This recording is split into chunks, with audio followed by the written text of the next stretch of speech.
앞에 있는 이런 땅과 이 뒤쪽에 있는 이 땅의 가치는 분명 차이가 날 겁니다.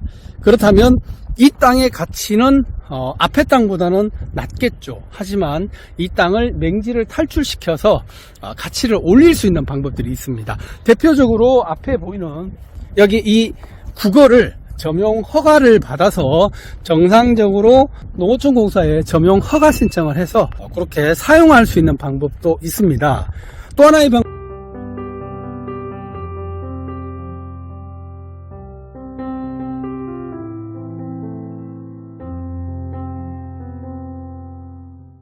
오늘은 시골 땅 보러 왔을 때 현장에서 땅 보는 방법과 주의할 점, 맹지 판단과 탈출 방법, 건축 허가 여부, 판단 여부 등 땅 보는 방법에 대해서 말씀해 드리기 위해서 제가 현장에 나와 있습니다. 오늘 영상 끝까지 보시고 꿀팁 얻어가시길 바랍니다. 자, 여기 보시면 앞에 이런 도로가 있습니다. 농어촌 도로가 있고요. 그리고 오른쪽에는 배수로, 국어가 있습니다. 물을 대서 농사를 짓는 전형적인 시골의 모습을 볼 수가 있는데요. 자, 만약 여기에 이렇게 바로 도로와 접해 있는 조금 레벨이 낮지만 도로와 접해 있는 이런 농지와 그리고 조금 길을 이렇게 들어가서 안쪽에 있는 농지가 있습니다. 자, 여기는 도로에 접해 있고요. 자, 이곳 같은 경우에는 자, 여기서부터 지금 농지가 시작이 됩니다. 안쪽으로 상당히 넓은 모습을 볼 수 있는데요. 그렇다면 앞에 있는 이 농지는 분명 도로에 접해 있기 때문에 맹지가 아닙니다.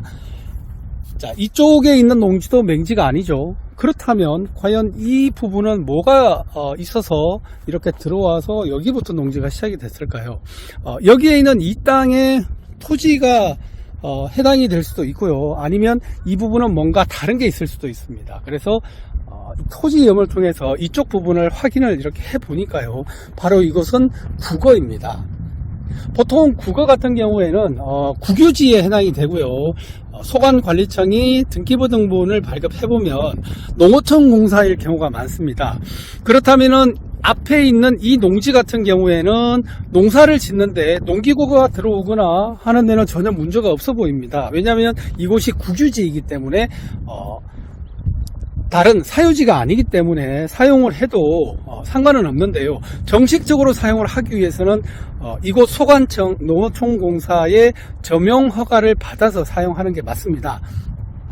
하지만 대부분 시골 같은 경우는 이런 국어가 많기 때문에 점용을 했는지 안 했는지는 제가 알 수는 없겠지만 보통은 농사를 짓기 위해서는 사용을 해도 공사에서 특별하게 제지를 하지는 않습니다. 하지만 만약에 이 농지를 전용을 해서 앞에 있는 주택들 보이시죠? 네, 이런 주택들 이렇게 전용을 해서 주택을 짓고 싶다 라고 한다면은 자, 지적도상에는 맹지이기 때문에 이 땅은 상당히 건축을 하는 데 있어서는 힘든 농지가 될 겁니다. 그렇다고 그대로 맹지이기 때문에 앞에 있는 이런 땅과 이 뒤쪽에 있는 이 땅의 가치는 분명 차이가 날 겁니다.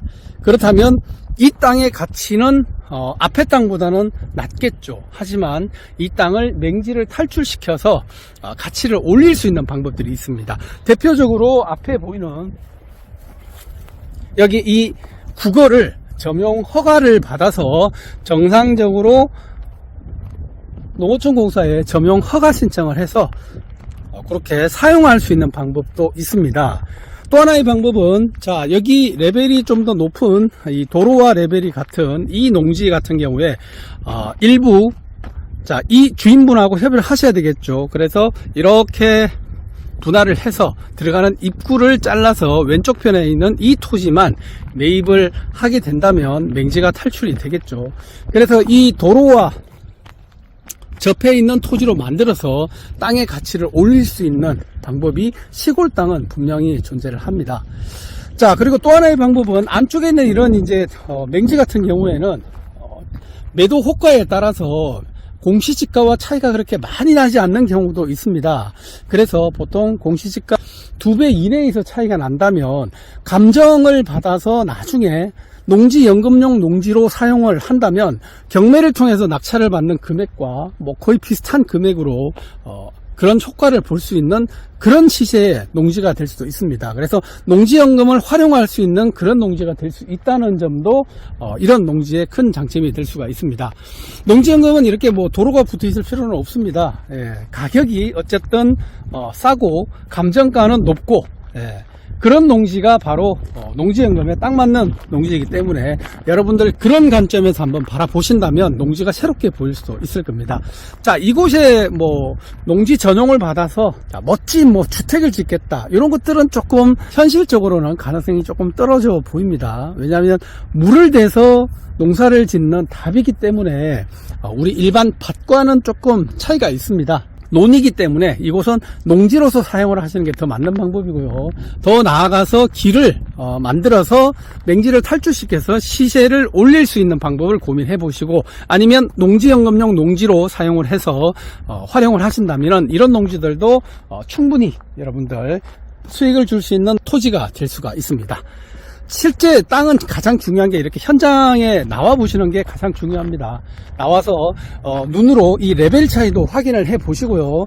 자, 여기 보시면 앞에 있는 농지와 그 다음 저 뒤쪽에 있는 농지하고 레벨 차이도 나고, 만약에 이 땅을 꺼져 있는 이 땅을 내가 만약에 어떤 용도, 다른 용도로 전용을 하겠다 하시면 여기에 또 성토도 해야 되고 흙도 부어야 되고, 이런 이제 추가적인 비용들이 발생할 수 있다는 거 현장을 와야만 아실 수가 있습니다. 그래서 땅은 꼭 현장을 방문을 해서 여러분들이 꼭 주변의 상황과 현장의 상황을 매칭을 시켜보고, 그리고 나서 이 땅의 어떤 개발 포인트나 시세나 이런 것들을 판단하실 때 도움을 받으셔야 됩니다.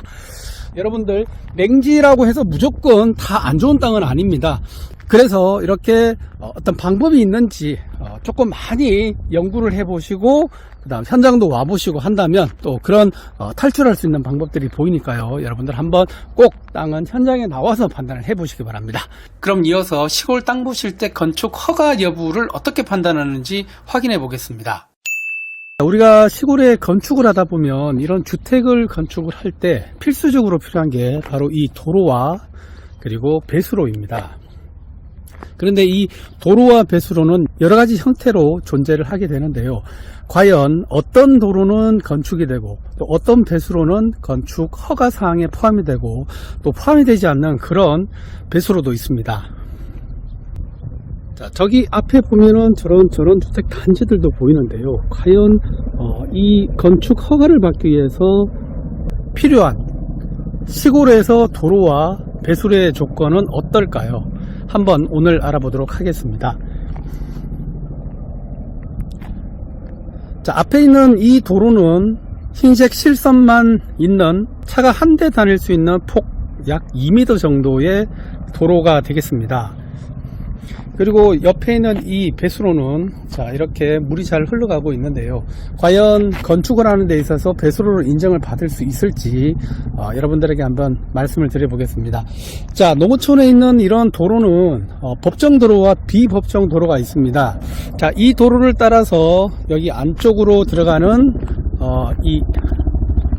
이 도로는 과연 어떤 도로일지 우리가 육안으로 봤을 때는 알 수가 없습니다. 실제 도로인지 현황도로인지 사도인지 공도인지 알 수가 없는데요. 일단 토지 이험을 통해서 보시면 이 도로가 법정 도로인지 비법정 도로인지 1차적으로 확인을 할 수 있습니다. 그리고 그 토지이험에서 나오는 도로의 종류가 명확하지 않을 때는 해당 관청에 도로가로 문의를 하시면 도로관리대장이 별도로 존재하기 때문에 자, 이 도로가 건축 허가를 받을 수 있는 법정 도로인지 아니면 비법정 도로인지 확인을 하실 수가 있습니다. 자, 우리가 건축을 하기 위해서 조건은 크게 두 가지가 있고 더 크게 보면 세 가지가 있습니다. 첫 번째는 도로이고요. 무조건 도로를 접해 있어야 됩니다. 그런데 이 도로 폭이 또 중요합니다.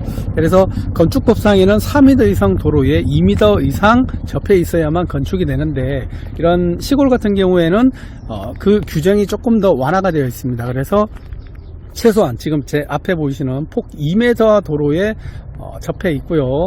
그리고 이 배수로가 있으면은 건축 허가는 웬만하면은 다 날 수 있다라고 보시면 될 것 같습니다. 자, 그런데 이 배수로도 종류가 있습니다. 앞에 농지로 이어지는 이 도로를 따라서 내려가 보면은 현재 지금 모래기철이기 때문에 논에 물을 대놓은 모습을 볼 수가 있습니다. 근데 이 논을 따라서 옆에 보면은 국어라는 게 존재를 하는데, 국어가 바로 지금 보시는 아래쪽에 지금 물소리 들리시죠? 이 부분이 바로 국어라고 합니다. 자, 이렇게 쭉 이어져 있는 이 부분이 국어고요.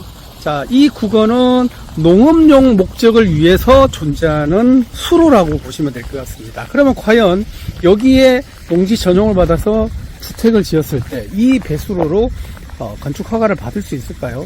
정답은 받을 수 없습니다. 왜냐하면 이 농업용 국어 같은 경우에는 건축 허가용 용도가 아니기 때문에 건축 허가를 받을 수가 없습니다. 그래서 최소한 위쪽에 보셨던 일반 배수로를 통해서만 건축 허가를 받을 수 있다라고 생각을 하시면 될 것 같습니다.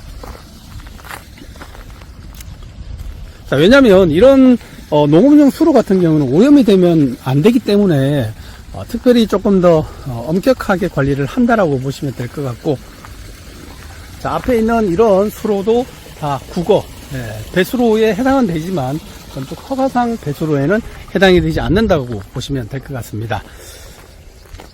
자, 그래서 시골에서 건축, 세컨하우스나 전원주택을 건축하실 분들은 제일 먼저 확인하셔야 될 부분들이 바로 이 도로 부분, 그리고 두 번째는 배수로 부분입니다. 세 번째는 여기 보시면은 전봇대가 지금 쭉 심어져 있는 모습을 볼 수 있을 겁니다. 바로 이 전기입니다. 자, 이곳 같은 경우에는 아래쪽에도 농업용 전기를 위해서 저렇게 전봇대가 다 심겨져 있는 모습을 볼 수 있는데, 자, 이렇게 전기도 들어와야만 건축 허가를 받을 수 있다는 사실 여러분들 꼭 명심하시고요. 시골 땅 사서 내가 건축 허가를 받을 수 있다 없다, 이 세 가지 기억을 하시기 바랍니다. 첫 번째 도로, 두 번째 배수로 중에서도 앞에 보시는 이 농업용 배수로는 해당이 되지 않는다는 거 여러분들 꼭 명심하시고요. 세 번째는 바로 이 전기가 들어올 수 있는 전봇대가 있는지 확인을 하셔야 된다는 겁니다. 자, 오늘은 한적한 시골에서 여러분들에게 시골 땅 사서 세컨하우스나 건축을 할 때 건축 허가 요건에 대한 도로와 배수로 그리고 전봇대까지 여러분들에게 안내를 해 드렸습니다. 자, 날씨만큼이나 아주 화창하고 좋은 이 봄날, 여러분들 주말이면 가족과 함께 시골에 가셔서 텃밭도 가꾸고 세컨하우스 전원주택 생활도 해볼 수 있다면 정말 좋을 것 같습니다. 최근에는 그 농촌 체류용 쉼터가 많이 활용되고 있기 때문에 이 부분 활용하신다면 이 전원생활 할 수 있는 길이 활짝 열렸으니까요. 여러분들 한번 고민을 해보시기 바랍니다.